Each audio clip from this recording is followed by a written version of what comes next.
What is going on, YouTube? Big Red here. Welcome back to your most favoriteest day of the week. That is right, it is time for your Wacky Weekend Update.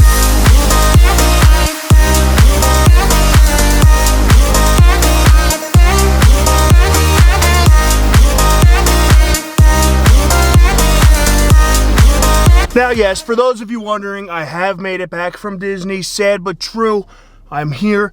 Back to the crappy weather. It absolutely sucks around here.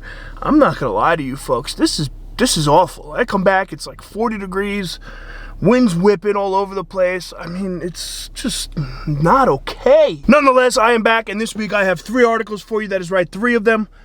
All of which, they get kind of crazy. I'm not gonna lie here. This is some absurd stuff going on in the world, and I'm gonna bring it to you. Let's quit wasting time here, folks, and get into article number 1. Article number 1 comes out of everybody's favorite in the UK, Mirror, and reads, "Woman finds bead that got stuck up her nose as a toddler 20 years later." Yes, folks, that is correct. This lady went onto TikTok and aired out her entire story. Now, she goes on and starts off by saying how she is a weird distinguished memory as a child of sticking something up her nose, bead of some sort. I don't know exactly what kind it is. So she has a weird memory of her sticking a bead up her nose. It turns out that now it is about 20 years later, she gets a weird sinus infection and that bead comes flying out. So this girl has had a bead jammed up her nose for 20 years. How do you not know this? And how do you not feel this? It's been up there for 20 years.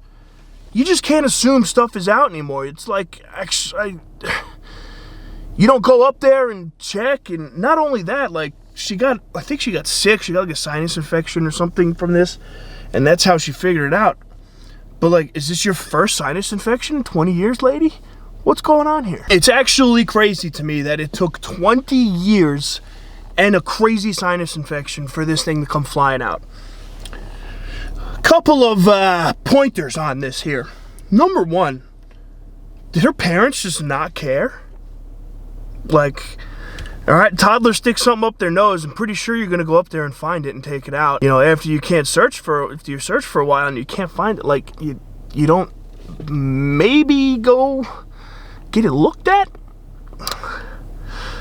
I don't have kids or anything, but I'm pretty sure if I did, I would be going to the doctor to make sure that thing came out. The only reason I would do it, honestly, is so I don't get put on blast 20 years down the road for my toddler shoving a bead up her nose and it coming out when she's like 24.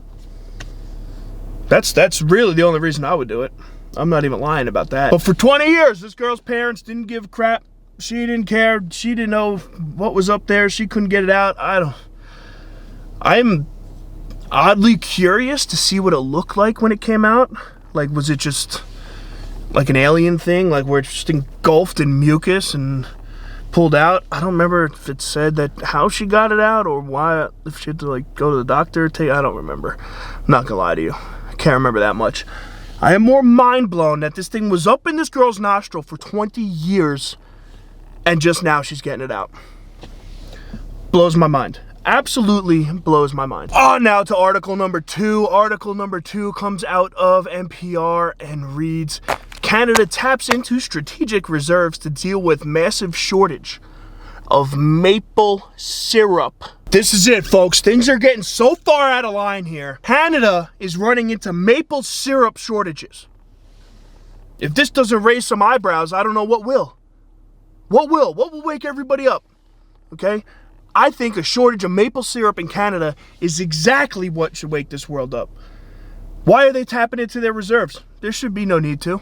None whatsoever. But there is a shortage of maple syrup out there. What I really don't understand here is that how can you run out of maple syrup? Now, I haven't heard anything of any crazy fires or anything like that, and I'm pretty sure maple syrup just comes straight out of a tree, because you always see those videos of people like tapping trees and then they put a bucket under it and it just collects all the all this stuff. I was pretty sure that was maple syrup. I guess I'm wrong. I don't know. I'm not Canadian, so I don't know this stuff. A shortage of Canadian maple syrup. This is what the world has come to. This is it right here. I am really curious as to what Canada is going to do, because every Canadian I know, and I know like 3 of them, puts that stuff on everything. All right, it's like Frank's Red Hot to them. And if they run out of maple syrup, it's gonna be a rough, dark winter if Canada runs out of maple syrup in the winter time. That's for sure.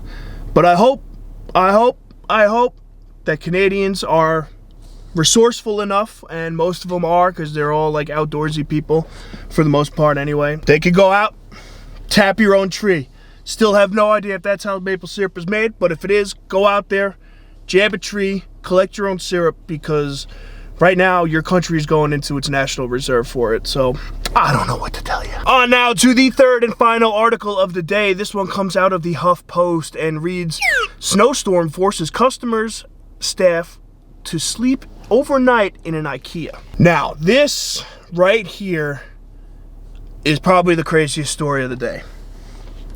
I don't know how many of you guys have been to Ikea, and if you have girlfriends, wives, whatever, I'm sure you have been to an Ikea, because they love that shit. I don't know why.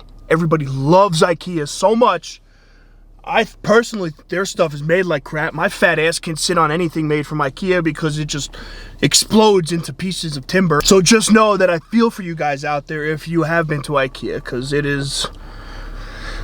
it's a long day. It really is. For these people that were in this one in Denmark, it was a long night and week, I guess, or weekend, I believe it was. Now, there was a snowstorm out there that was so bad and so quick that everybody had to seek shelter inside of Ikea. I will, however, say this is probably the most ideal setup that they could have asked for.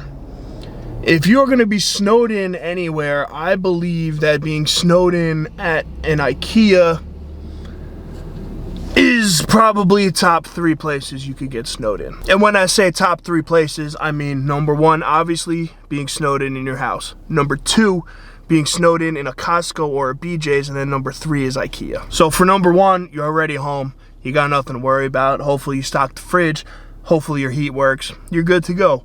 Number 2, being snowed in at a Costco, BJ's, not the worst thing in the world. And you want to know why? Because 1, they have furniture. They definitely have furniture. Whether it's bean bags or pillows, blankets, whatever it is, they got it. Number 2, they got food, and a butt ton of it. Number 3, they got drinks. Gatorades, waters, seltzers, spike seltzers, beers, you name it, they got it there. I might change this order around here. I think BJ's or Costco might be number 1, but I'm going to stay just with the comfort of home as number 1. And number 3 being Ikea, because of the fact that they have, same thing, they have a ton of furniture. They got bed sets up. They already have kitchen set up in place. They have bedroom set up, living room set up, TVs, like, it's pretty much everything you need except for the mass amount of food. But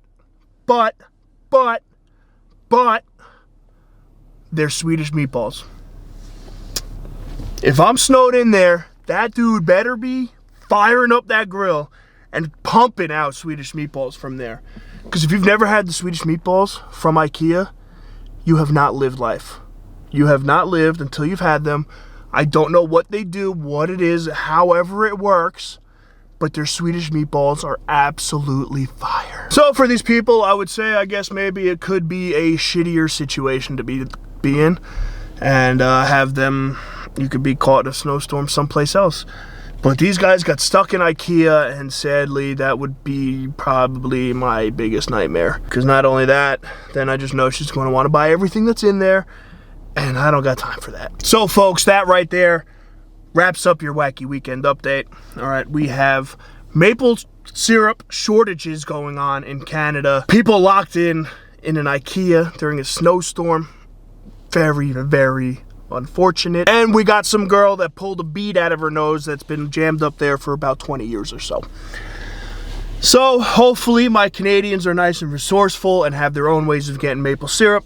I pray for every man that was locked inside that Ikea that their wallets got out of there unscathed. And for this lady that her bead got stuck in her nose, I don't even know where to begin with you. I'm glad it's actually out. Thank you all for tuning in.